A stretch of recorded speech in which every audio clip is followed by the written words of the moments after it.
দোষীদের অবিলম্বে সাজা চাই, দোষীদের অবিলম্বে সাজা চাই, সিবিআই তোমায় সাজা দিতেই হবে,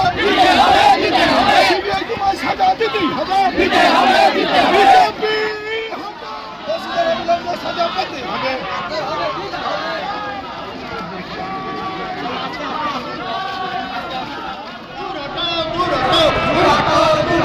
বন্দে মাতরম, বন্দে মাতরম, তৃণমূল কংগ্রেস জিন্দাবাদ, তৃণমূল কংগ্রেস জিন্দাবাদ, মমতা ব্যানার্জি জিন্দাবাদ, মমতা ব্যানার্জি জিন্দাবাদ। আর্থিক কাণ্ডে দোষীদের অবিলম্বে গ্রেপ্তার করতে হবে, আর্থিক কাণ্ডে দোষীদের অবিলম্বে গ্রেপ্তার করতে হবে।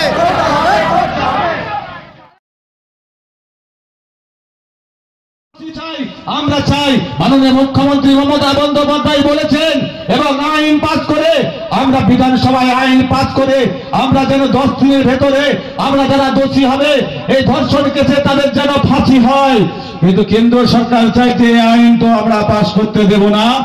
কারণ দেখেছেন ধর্ষণ করার পরও তাদের যাবজ্জীবন হওয়ার পর তাদেরকে নিয়ে আসার পর তাদেরকে ফুলের মালা দিয়ে বরণ করে নেওয়া হচ্ছে। তাই আমরা চাইছি যে ঘটনাই ঘটুক না কেন, ভারতবর্ষের বুকে যে কোনো জায়গায় ঘটনা ঘটুক, আমার মায়েদেরকে নিয়ে ইজ্জত দিয়ে খেলার যদি কেউ খেলতে চায় প্রথম কিন্তু লড়াই কোন জায়গায় হচ্ছে আমাদের বাংলার পুলিশ প্রশাসন এবং সার্বিক প্রত্যেকটা মানুষের সাধারণ মানুষের